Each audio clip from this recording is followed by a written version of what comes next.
gonna be great, Charlie. I love drinking lean. I love lean, Charlie. I love lean.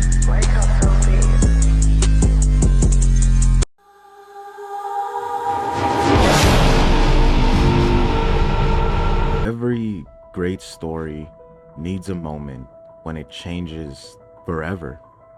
For Call of Duty Zombies, that moment was Ascension. Released in February 2011 as the first DLC map for Black Ops 1, Ascension wasn't just another zombies map. It was the start of something bigger. The first map with a full main quest, also referred to as the first Easter egg.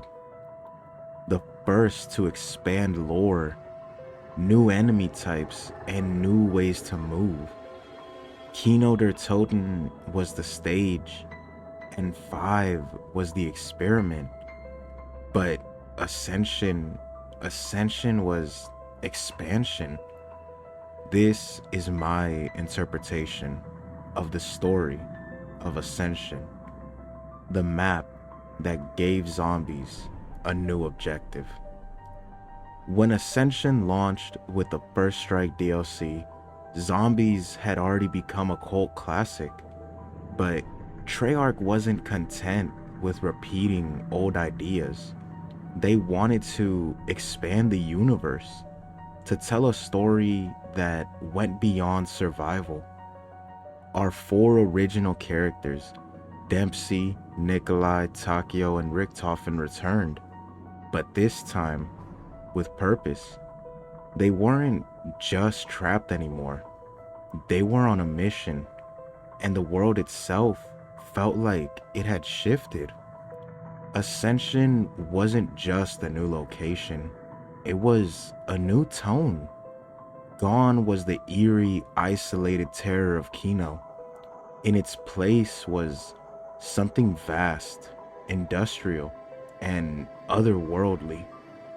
Ascension takes place in a massive Soviet rocket facility, a Cold War testing site where experiments with Element 115 had twisted reality itself. From the moment you spawned in, the difference was clear.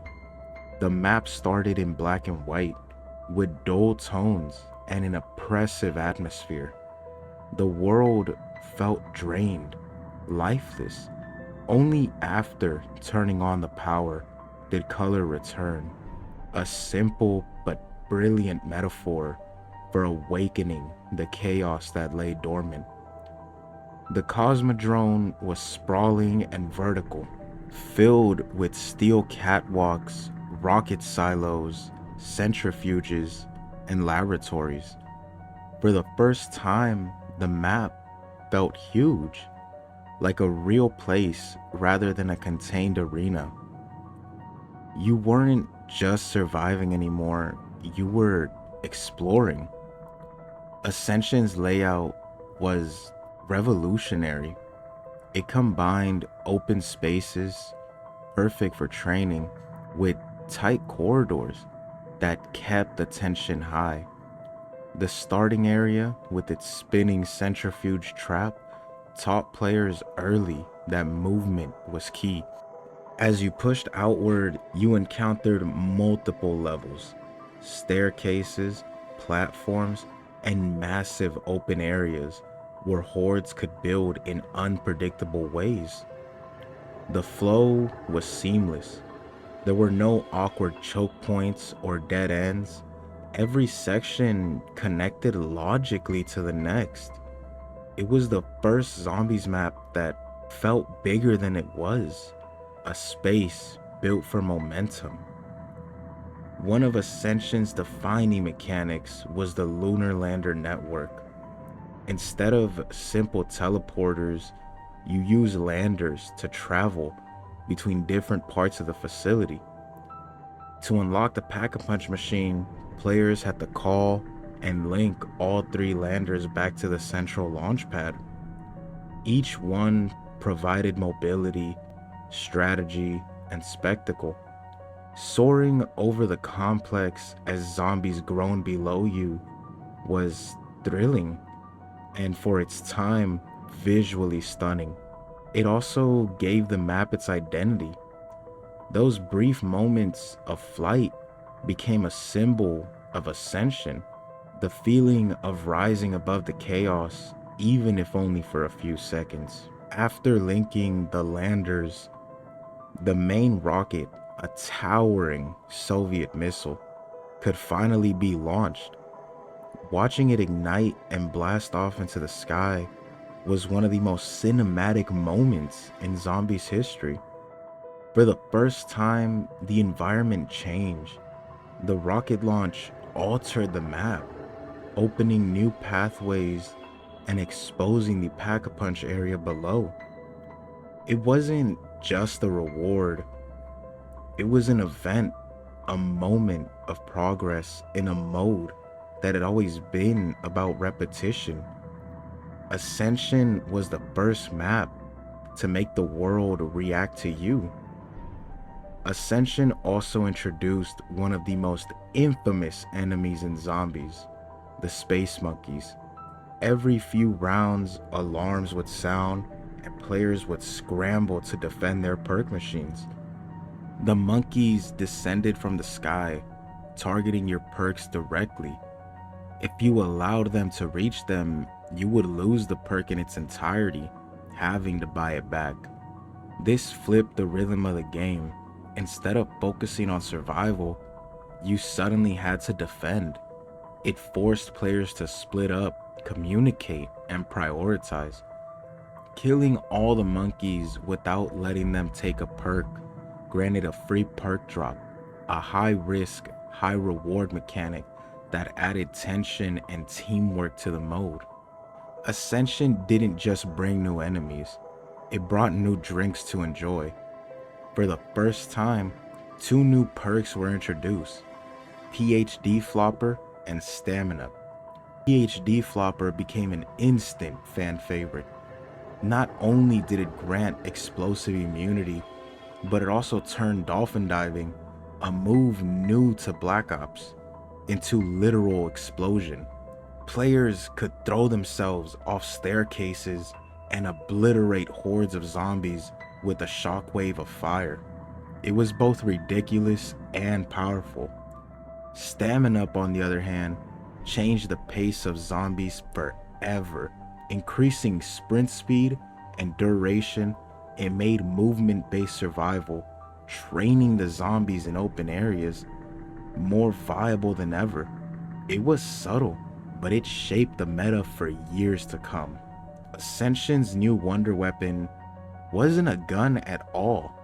It was the Gersh device, a black hole machine that sucks zombies and even players into another dimension. It was visually stunning and strategically brilliant. The Gersh device wasn't just for killing. It was a panic button. It could save teammates, clear entire hordes, and get you out of any situation if used correctly. Its creator, Dr. Yuri Gersh, became part of the lore itself, communicating through eerie radio transmissions scattered across the map.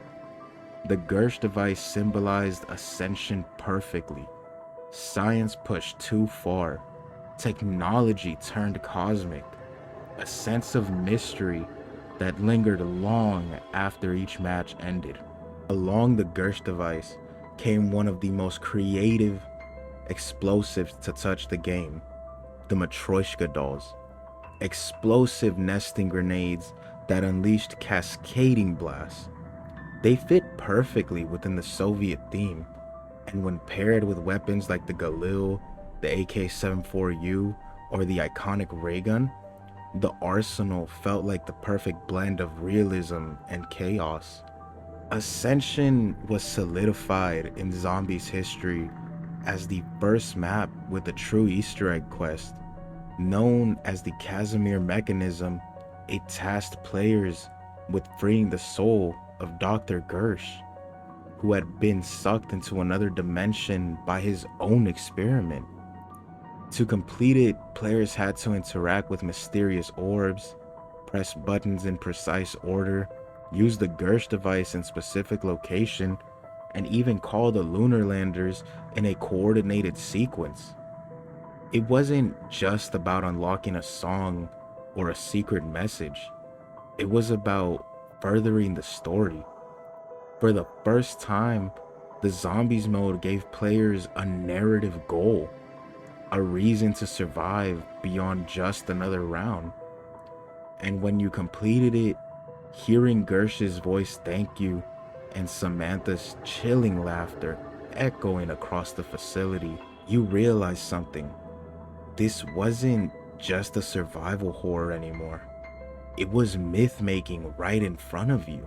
Ascension's atmosphere was electric, literally.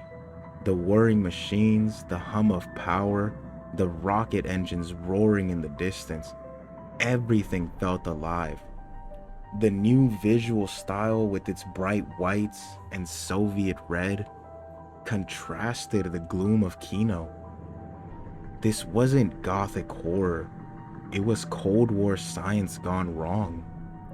The voice acting and ambient dialogue deepened the story as well. Samantha's taunting voice from above, Richtofen's cryptic comments, and the radio scattered throughout the facility all hinted at a universe expanding beyond comprehension. This was the first time Zombies felt like it had momentum, both narratively and thematically. Ascension changed how players viewed zombies. It introduced teamwork-based objectives, new mechanics, and a true sense of progression.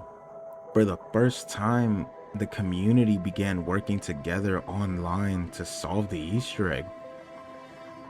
Forums, YouTube channels, and early social media posts lit up with theories, guides, and discoveries. Ascension made zombies communal. It wasn't just about surviving together. It was about figuring it out as a community. And for many, it was their first big taste of the story that would span years of maps. Ascension's influence can't be overstated. It introduced mechanics that became permanent staples: Easter eggs, stamina, dynamic events, and multi-step progression.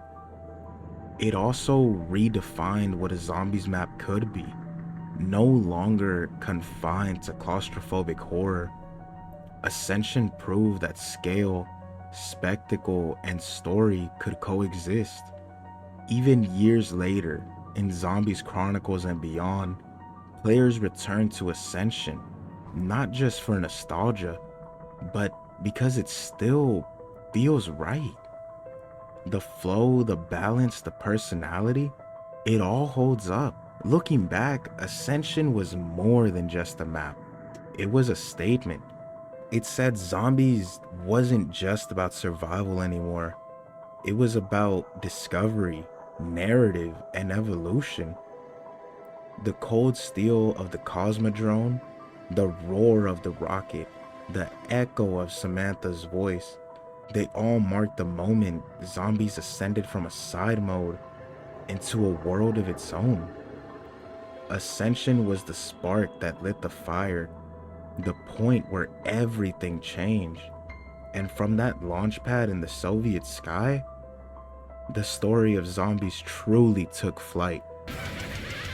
I hope you guys enjoyed my interpretation of the story of Ascension. I truly do love this map. It still holds up for me all these years later. I'll see you guys in the Call of the Dead video.